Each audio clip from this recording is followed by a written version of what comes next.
What's next doesn't happen by accident. It doesn't happen by chance. What's next happens when experience meets expertise, when data meets dollars, and when steel meets earth. What's next happens when the promising work of Pioneer's state-of-the-art research centers meets the unsparing challenges of more than 17,000 on-farm trials. Our ultimate goal is to bring the next seed breakthrough to your fields, because Pioneer isn't just our name, it's our mission. Pioneer. What's next happens here. This RealAg Radio podcast is brought to you by Western Canada's deepest pre-seed herbicide portfolio from FMC. Choose from a wide range of products that offer burn-off, extended weed control, or get both with a complete solution. See your local retailer today to find the right herbicide for your farm. It's time for RealAg Radio on Rural Radio Channel 147 on Sirius XM.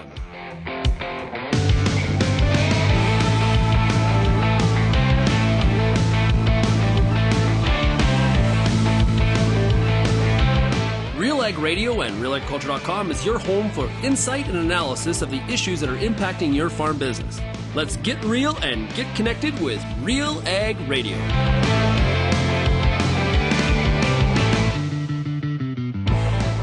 Welcome to RealAg Radio here on Rural Radio Channel 147 here on January 4th.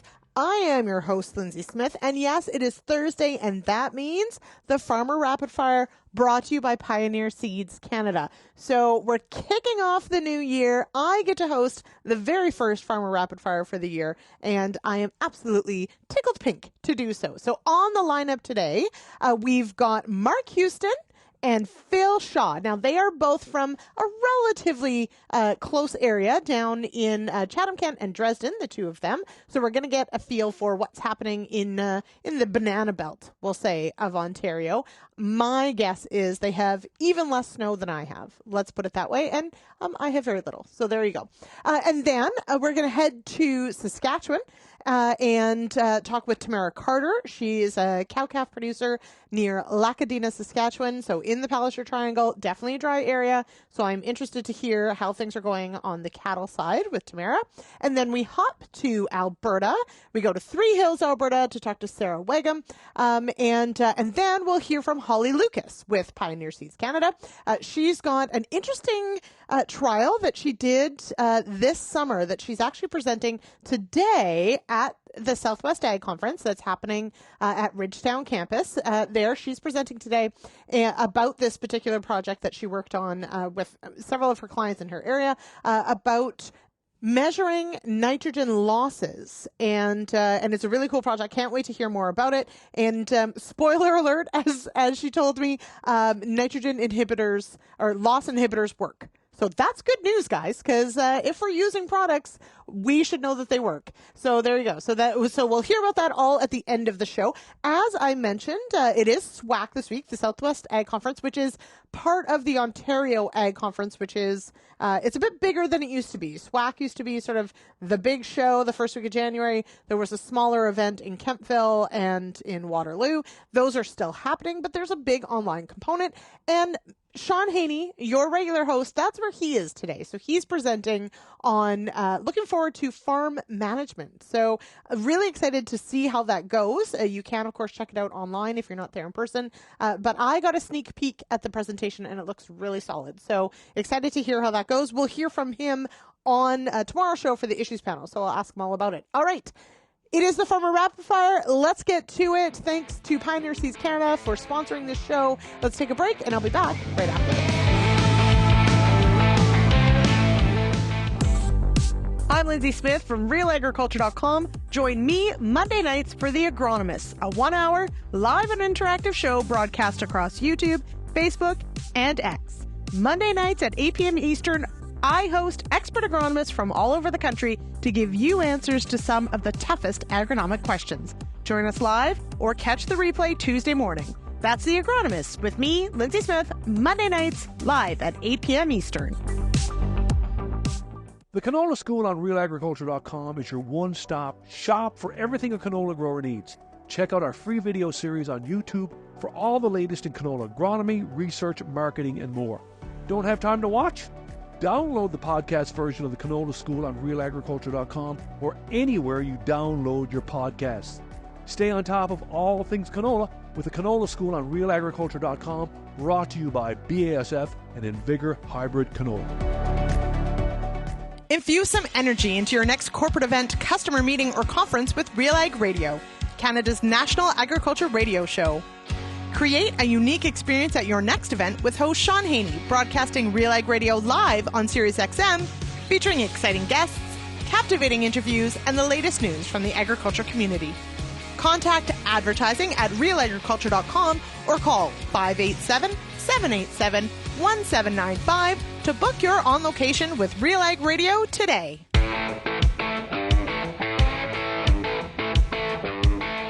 Welcome back to RealAg Radio here on this Thursday, January 4th. It is the Farmer Rapid Fire, brought to you by Pioneer Seeds Canada, and I am your host, Lyndsey Smith. Okay, we're going to start in the deep southwest of Ontario. We've got Mr. Mark Huston is on first, and then stick around. We'll have Phil Shaw on right after that. All right, we head down to sunny Chatham-Kent to chat with Mark Huston. Mark, how are you? Oh, if only it was sunny. But yeah, not bad. Yeah, it's not sunny here either. I'll tell you that. It's been a bit gloomy. Yeah, well, I mean, it's January, so I mean, we can't be too we can't expect too much, right? It is still winter. I feel like, could we, though, have it changed up? I have to say, though, okay, so let's stay on task, because we could get waylaid here. So we'll stay on task, but, I mean, you had a fantastic harvest. Did you not? You've been long wrapped up. We still have corn coming off here, so we kind of need it to be this nice. We've been lucky on our home farm that we wrapped up harvest back in November. Yeah. But it's still going around the countryside. There's still a lot of corn sitting in the fields. Yeah. And I wonder if some of that has to do with whether it was just the size of the crop this year too. Because it was a good crop for us. We had a big bean crop that came off in decent conditions.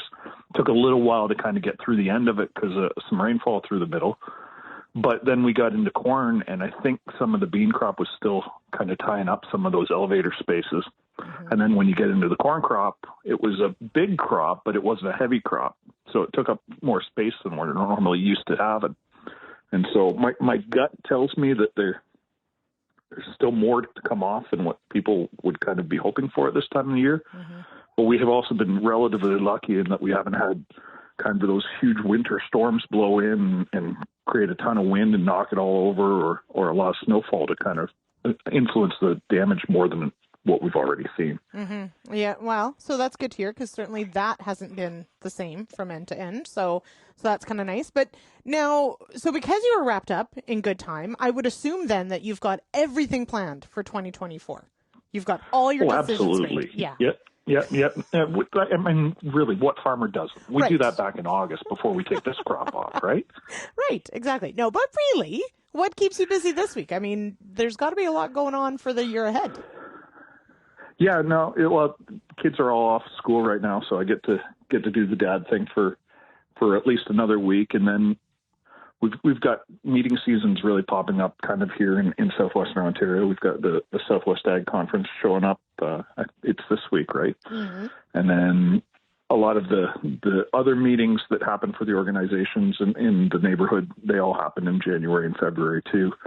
So those, if you're kind of active on those things, you can keep yourself busy. And then there's always wrapping up stuff from last year, going through the data that came out of the precision ag monitors and trying to figure out how to make things work a little bit better, whether it's equipment maintenance or whether it's just getting everything kind of still tidied up and buttoned down. So on that note, have you discovered any big lessons from last year that you might learn from and apply to the year ahead?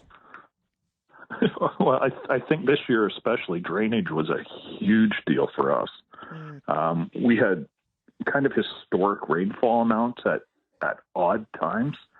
I know the river down right next to us, which is the Sydenham and the Thames, is not too far away. They're kind of the bigger rivers in the southwestern Ontario. We saw both of those crest in August, which I've never seen. I I talking to some older farmers around, and I don't think they remember it ever happening in August. So that was a little bit odd. We've seen it happen kind of in the spring, and we had it happen in February a couple of years ago. But to have it go through in the middle of summer, when you're normally expecting to be really dry, it tended to put a little bit of a damper on some of the fields that had low-lying spots. Mm-hmm. And so you end up going through the field and having good crop, but you get to those spots that, in a dry year, normally your best spots. And this year, if the drainage wasn't top notch, it was a lot of zeros. Mm-hmm. So now, and I consider myself now a new expert on tile drainage because I've done one episode of The Agronomist about it. So obviously I'm well versed in this, but is it that, your tile drainage maybe needs some clear out, updating, fix some problems, or is it splitting the tile and you need to add some more? What's the decision there when you start looking at some of those numbers? It depends on the farms, right? Some farms you've got not enough tile in place. Some farms it all kind of depends on what your budget is at that point, right? Mm-hmm. So we had some farms that we hadn't kind of convinced the landowner to move forward on some tile, and this year we finally got them to move forward. So we got through and did some of the rented ground. And then some of the home farms, you've had spots that have just been troublesome for years, and it's just trying to figure out how to solve those problems. And sometimes you can figure it out easy, and other times it takes, a couple kicks at the can. Mm-hmm. No, it's funny how when you want something to happen quickly, how difficult it is to find people to do it, right? Yes. Yeah, regardless. Even if you got the budget. Yeah, exactly. Yeah. And you did mention, of course, it is meeting season. And you're right. These next 3 months really are the learning season. Is there a particular topic you plan on maybe digging into in the next few months? No, I think we've got some organizations that are trying to figure out kind of what their next steps are in Ontario agriculture. I look at the Federation, and I think they've got some decisions to make on kind of how their kind of tiers of delegates work out. You've got Grain Farmers of Ontario, which has been a very active organization over the last few years. They're going through their election processes to get some new directors in and some new delegates and kind of recapping the year that was and some of the successes. And I won't call them failures, but I will definitely call them challenges with some policies that happened over the last year. Bill C-234 is the big one, right? Mm-hmm. So what are the next steps and kind of how do you adjust your farm on those type of bases? Mm-hmm. So that's what I'll be kind of watching out for. All right. As will we.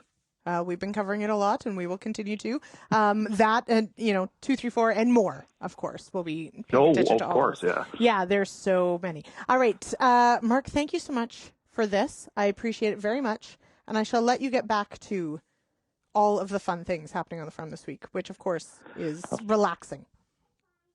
Yeah, always. All right, the joy of life. That's right. All right. Take care, Mark. Cheers. Bye, Lyndsey. And from Chatham-Kent, we go to Dresden to chat with Phil Shaw. Phil, how you doing? I'm pretty good, Lyndsey. How are you doing? I'm doing well. It is. I'm pretty excited, actually, to be kicking off this year with the Farmer Up Farm. I love this show on Thursdays, and so it's pretty great to get it for the first week of the year. So that's good. How are things down your way? Well, it's the slackest time of the year for me. The first of the year, we have a mild winter. In this part of Ontario, I think it's like that mostly across Ontario, but there's no snow here. We got a little bit of rain, and temperature's about 2 degrees Celsius, and I'm sure that'll change one of these days, but it was a pretty mild December, and the crops are pretty well off down here. I know there's some other crops still coming off in eastern Ontario, but it's pretty well off down this way. Yeah, no, there's still some harvesting happening up this way, which, yes, is not ideal. Let's put it that way. But, we can't all be, wonderful like Dresden and so mild. Now, it is a quiet time of year. So how do you fill your days on the farm when it's quiet like this? Well, to me, there's always something to do.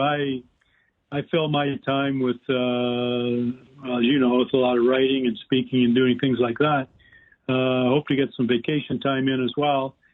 I have lots of things to check and lots of things to do at this time of year, whether it's in front of my computer or whether it's going back and checking machinery at my various farms. But it's actually a time of year that I kind of like because I'm not under the gun as much as I am the rest of the time. So I don't mind it so much. Mm-hmm. Now, you did mention, of course, the writing and the speaking. You follow the markets very closely. I wanted to know where how did that start for you? Were you always fascinated by markets and writing about it? No, I was asked to do it. Okay. I did my master's degree in agricultural economics and business at the University of Guelph, and I always wrote an agricultural column for a local paper. And however, the Ontario Corn Producers Association asked me to write commodity commentary, and they asked me to take over from the previous person that wrote it. His name was Brian Deutsch. And I told him I would do that. Then when the Grain Farmers of Ontario were formed several years after that, they asked me to write commodity commentary on corn, wheat, and soybeans. And so that's how it came about. I was invited to do it. I had the background to do it.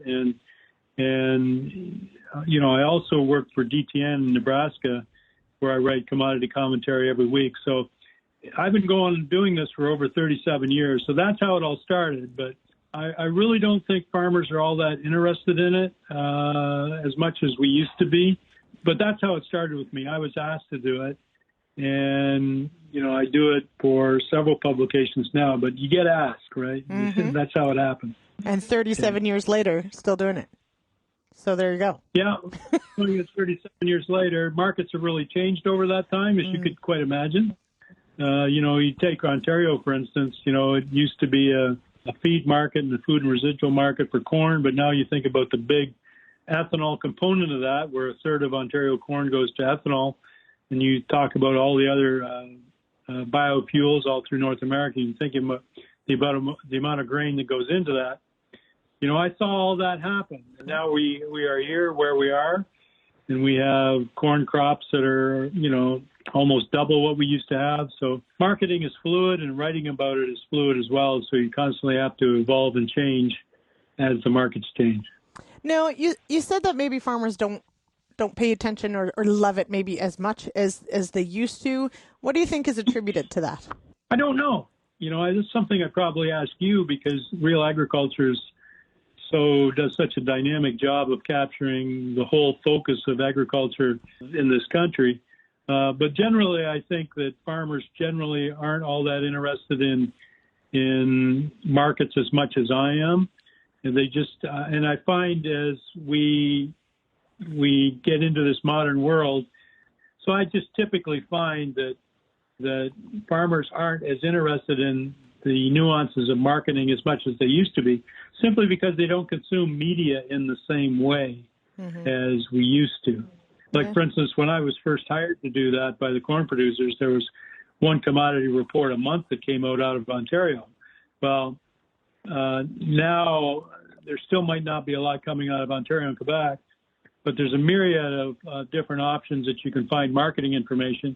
Some of it might be good, some of it might not be so good, but it's just made for a different audience. And sure, farmers are interested in marketing, but not quite like they were. And what they do capture, they probably skim through a lot about what I write and capture the short points. That's just the nature of the generations, I think. I used to be a young guy doing this. Now I'm an old guy, and I just think younger people don't read as much as we used to, and nothing particularly wrong with that. It's just the way the world is right now. Yeah, no, I think it's fair that our consumption of media, we tend to do things in smaller chunks.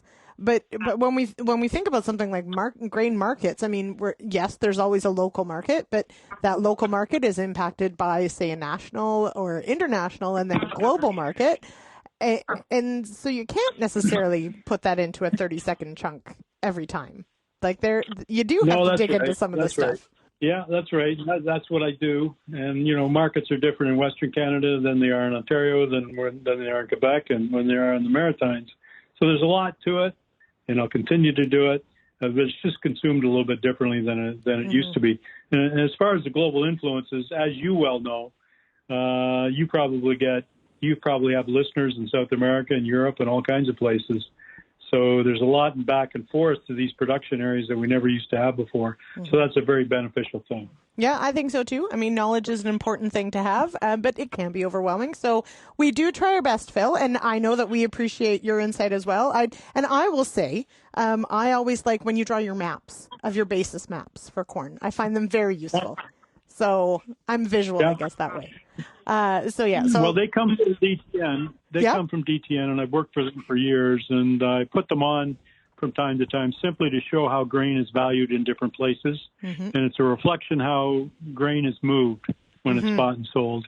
I find it very interesting, and I'm glad you like it. Not quite sure everybody does, but I'm glad you like it, and I do enjoy posting it from time to time. Well, there you go. You can't please everybody all the time, right? So there you go.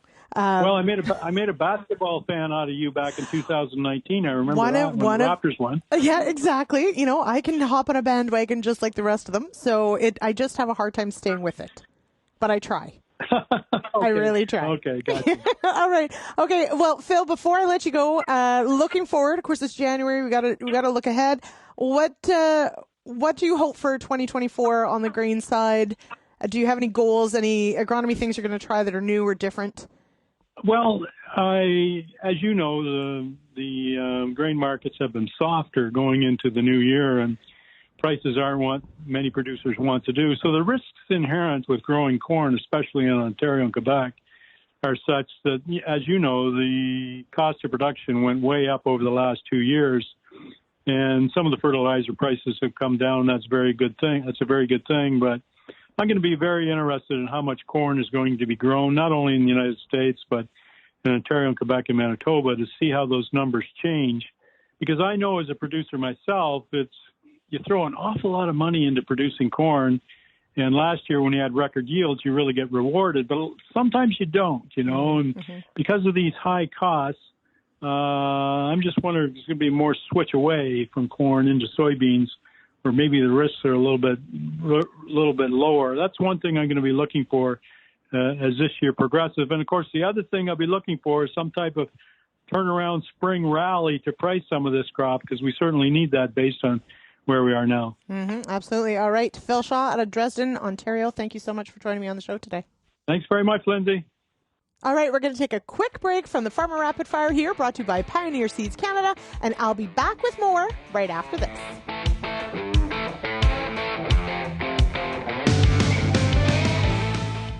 What's next for your fields? At Pioneer, delivering industry-leading genetics drives everything we do. From the scientists in the lab to our local teams with boots on the ground. We are determined to get there first. Developing top-performing products, proven in more growing conditions than ever before. Pioneer. What's next happens here. Visit pioneer.com/Canada to learn more. Peter Johnson at WheatPete, RealAgriculture.com. I'm the host of The Word, and I love doing The Word. I love the questions. I love the challenges. I love having to apply agronomics to all over the globe and areas outside of my normal jurisdiction. Also, I love the feedback the most, where growers challenge me, tell me about their plot results, help me to learn. The Word, absolutely the best part of my day. As you look ahead to the next growing season, there's a lot to consider when it comes to your crop. You need every possible advantage available to you. The Pulse School on RealAgriculture.com has everything you need to make the best choice for you and your farm. On-demand videos with leading industry experts, available anywhere, anytime. Go into the season confident and ready with the Pulse School on RealAgriculture.com.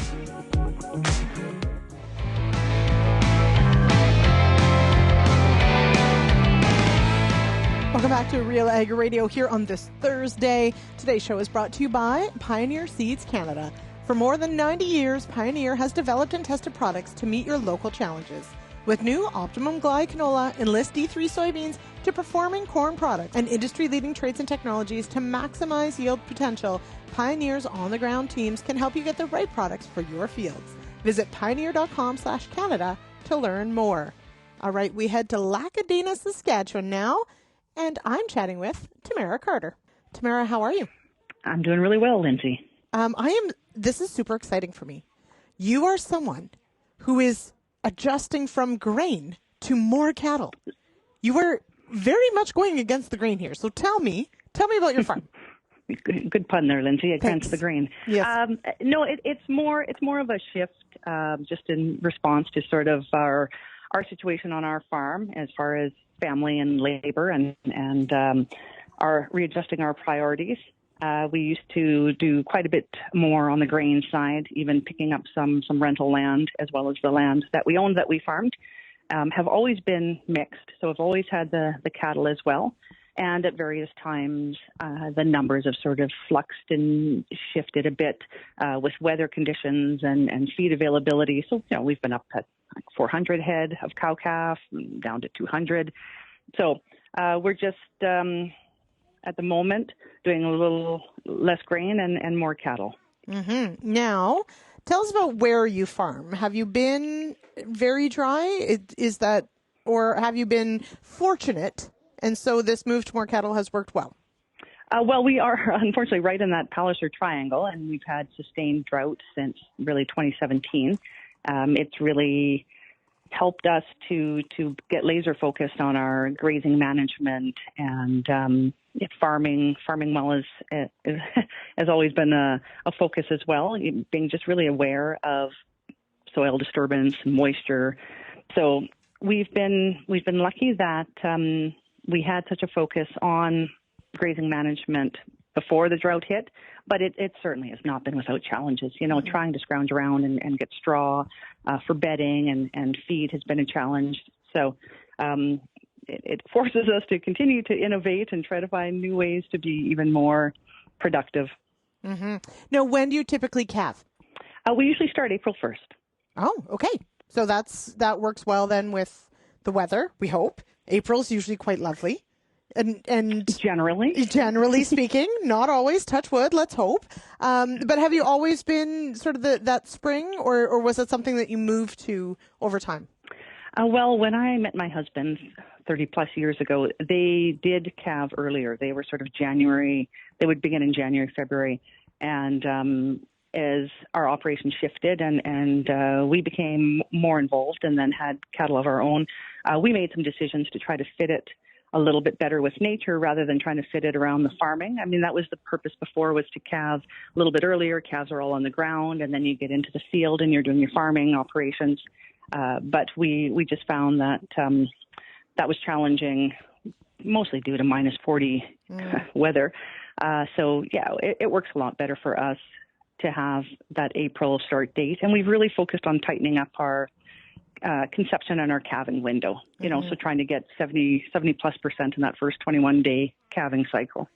Yet nobody needs to be calving for 60 days. It's it's tiring. Absolutely. Yeah, exactly. So now it's definitely a goal. Certainly when you hear, goals for the year and for many years, on having a tighter calving window or maybe getting better conception on heifers, those sorts of things. But I mean, those things don't happen overnight. So how many years did it take you to sort of move to that much tighter calving window? Oh, yeah. Good point, Lyndsey. It has been quite a long process. And I would say, probably 10 years, really, to make a lot of the slow incremental changes that we've identified and then worked on. Mm-hmm. But where we are right now, we're really quite happy. We are getting really good conception. Even the first calvers this year came back bred well, and we had there was a lot of horror stories that we were hearing from vets and other producers about really high open rates. So we were a little bit nervous before preg checking about what we would see. So to me, it was sort of like, thank goodness, some of the practices we've implemented seem to be paying off. Now, so if you're calving in April, when do you typically, and I know I have I graze animals as well. You don't go by the calendar. But when would you typically be turning them out to grass? Well, because we are on mostly native pasture, we've got about 7,000 acres of native, we really watch for the grass to let us know when they can go out. And we're trying to get that 2-3 leaf emergence before we kick them out. So when we have those late springs where the snow isn't melting until later, we are struggling a little bit, and sometimes we're feeding them longer than we want to because we don't want to put the pressure on the native pasture. But generally, June 1st, June 15th. So, Yep. and that's a big difference, I think, too, with native species, right? Is that they're hardier, but maybe not necessarily super productive early on. So how important is it to understand your pastures to be able to time those moves better? Yeah, it is so important. And that's something, we used to have some crested wheat, and that was a helpful grass to have early in the spring because it could take a little bit more of that early grazing pressure.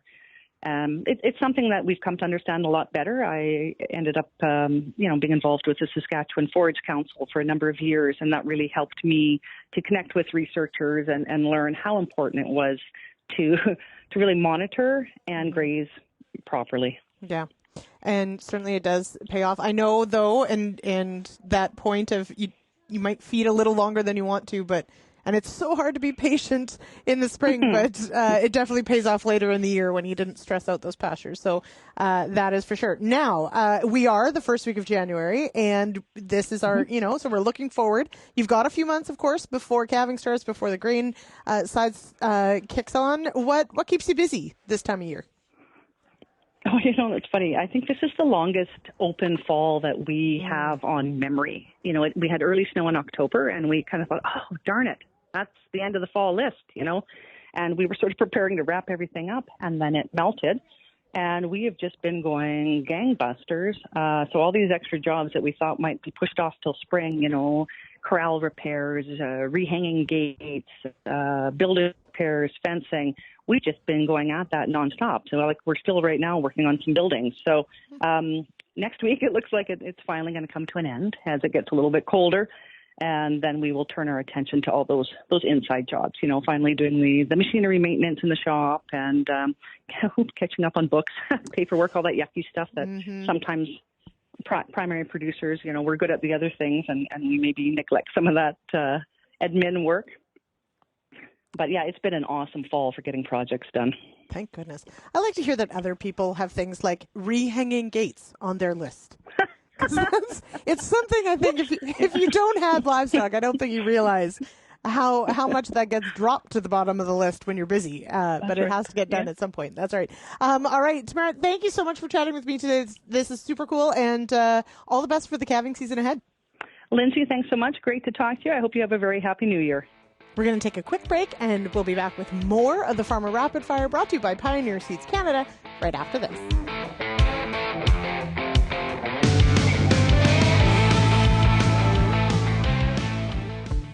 There's a reason we call it the Corn School. Videos on everything from planter setup to weed control, field trial results, and the latest yield strategies. The Corn School on RealAgriculture.com has the information and advice you need to help you succeed.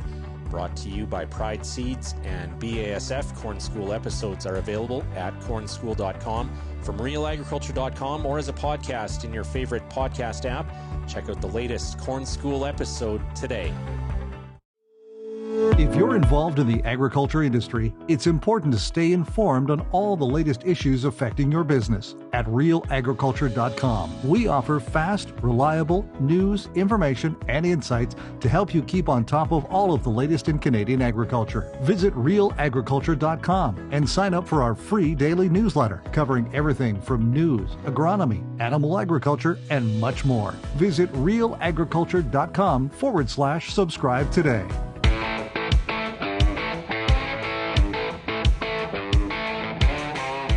Welcome back to Real Ag Radio here on Rural Radio Channel 147. It is the Farmer Rapid Fire brought to you by Pioneer Seeds Canada, and we head now to Three Hills, Alberta to talk with Sarah Weigum.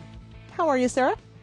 I'm doing great today, Lyndsey. How are you? I'm doing well. It is the first week of January. It is the kickoff to 2024.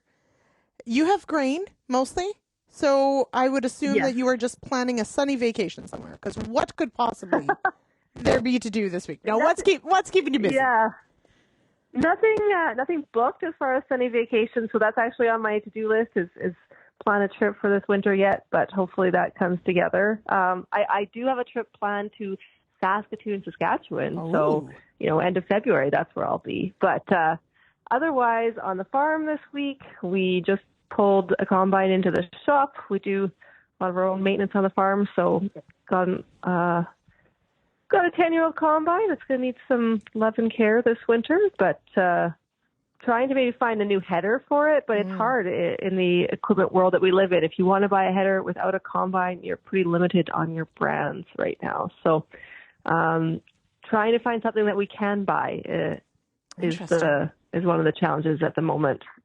Now, a 10-year-old combine to me doesn't seem that old. But I guess in some contexts really, it is. does it? No, it doesn't seem that old. Yeah. Well, everybody's running their own program. You've got the 1-year flippers and the 2-year flippers, and then we usually try to hold on to things for 5, 6, 7 years. So this one probably is like to do another season or two with it, but would like to. Right now, it's sort of limiting factor is an older header that we have on it. So we'd like to just upgrade the header and get a couple more seasons out of the combine, so you don't have to take that big bite of a header and a combine all at once. Yeah. No, you also know this combine. So this is the other thing, I think. I mean, obviously combines only used for a short time, but are just so incredibly important. How much stress is there in choosing a new combine? That seems very difficult. Yeah, especially with, prices just keep going up.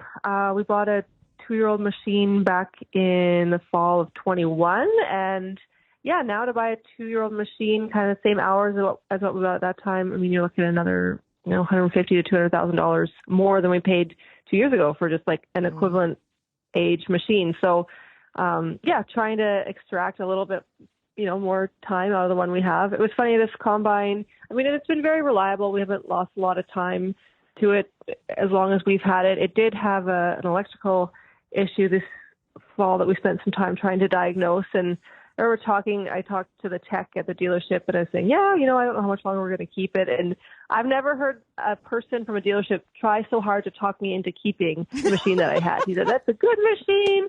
He said, don't sell it. They're reliable. They don't have as many of the electronic issues as the newer ones have, of course. They don't have as many of the options also. But he tried so hard to talk me into keeping it. And he's the what do you call the shop manager, right, not the sales manager. So I said, how would your sales manager feel if he heard you having this conversation with me? He's like, I don't care about those guys. Right. So that's right. Anyway, that was quite a fun conversation to have. Yeah. Now, for those who maybe haven't heard you on the show before, what crops do you all grow there in Three Hills?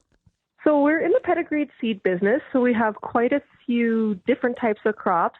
We grow hard red spring wheat, soft white wheat, feed and malt barley, flax, peas and faba beans, all kind of with the goal of selling them for seed. And then we have canola as a cash crop, and we do a little bit of actually some grass seed production as well. Traditionally we, have sold a lot of pedigreed seed peas as kind of, around 2013, faba beans sort of kind of came up in the market as, in Alberta and Saskatchewan especially, farmers were trying to move away from peas with the root rots, and faba beans are a lot more robust root systems. So, especially in our customers that are like a little wetter areas or heavy soils, they maybe like to try the faba beans instead of the peas, or kind of mix up their pulse rotation a bit so you're not having peas in the rotation quite as often.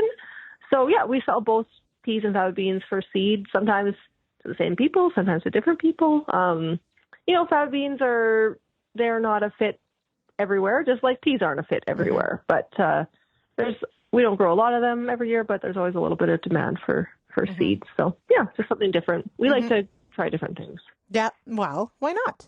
It's interesting. Keeps it fun. And if you've got people that want them, why not? Yeah, exactly. Yeah. So, and we did actually plant some fall rye for pedigreed seed as well this past September. So we'll have that to come off too. Now, is that a relatively new thing, or is it something that used to be done and kind of fell out of favor? Or is it just an interesting thing to do?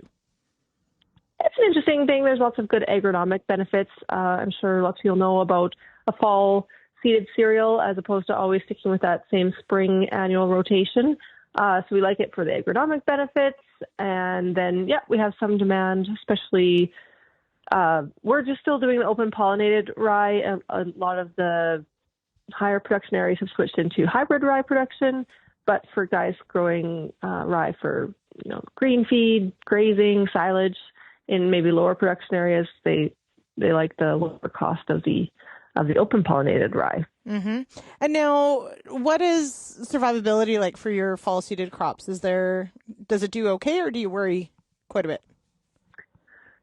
If you get a good establishment in the fall, I don't usually worry. It's when you have kind of a dry fall and it sort of comes up patchy. And we did have a dry fall. We kept kind of delaying seeding because it was so dry. There was no rain. And finally, we had a couple little showers and we saw good rain in the forecast. So we went ahead and seeded it. And then that rain, as most of our rains this year, kind of didn't materialize as advertised. So we had some. And I was out there before the snow came, and there was rows everywhere. So, it won't be as early harvest as it would be if you seeded, the end of August, beginning of September, because we didn't seed till the end of September. So it just kind of delays it. It's not like you'll gain that kind of advantage of early harvest with a fall seeded crop. But I think the survivability should be okay at this point. Open pollinated rye is pretty hardy, so I'm not too worried about it.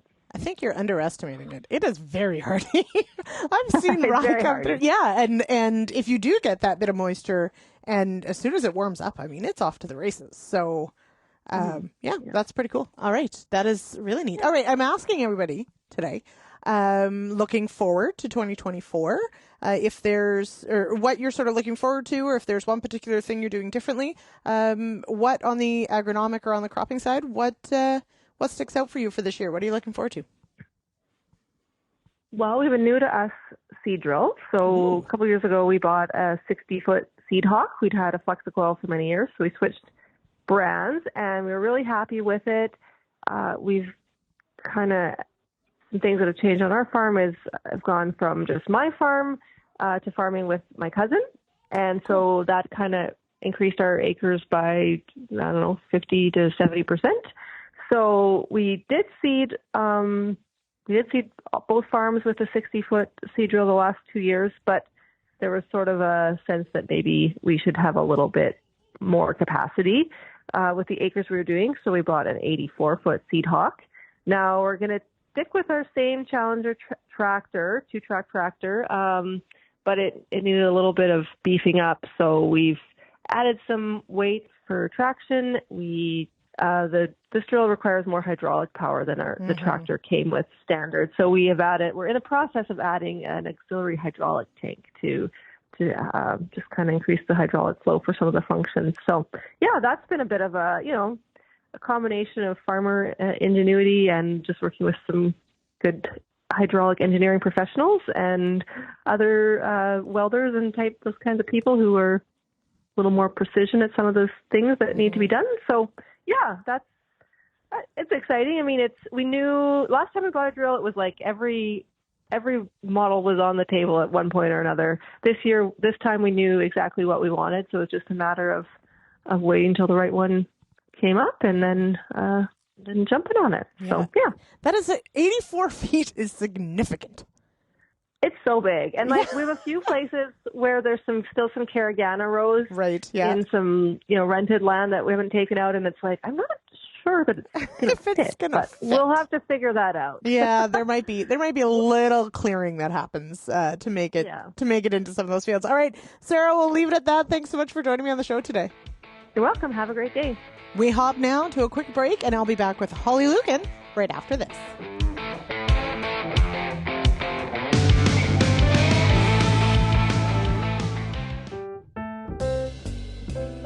I'm Sean Haney, host of RealAg Radio, right here on Rural Radio 147 Sirius XM.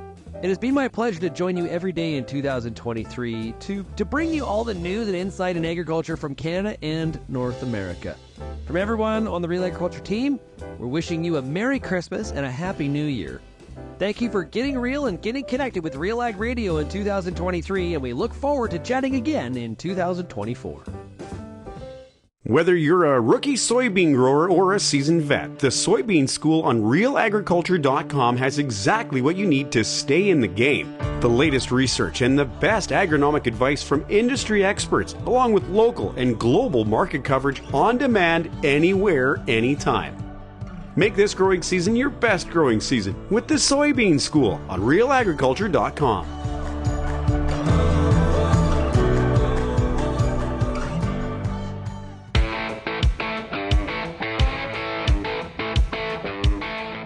Welcome back to Real Ag Radio here on this Thursday. It is the Farmer Rapid Fire brought to you by Pioneer Seeds Canada. And we wrap up the show with Holly Loucas. She's a sales agronomist serving Ontario. Holly, welcome here. Thanks for having me. I'm happy to be here.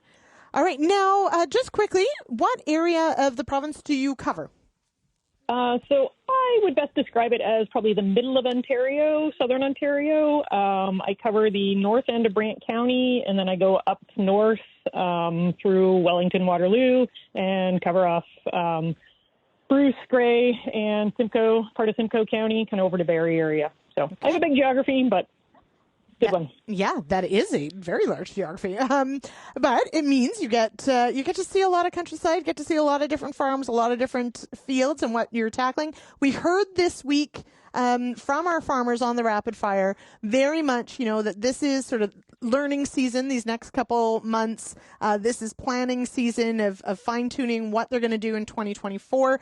Wanted to touch base with you on, the importance of learning from the year before. Combing through all that data. How important is that? Absolutely. This is probably one of my favorite times of year. I like to look at the data.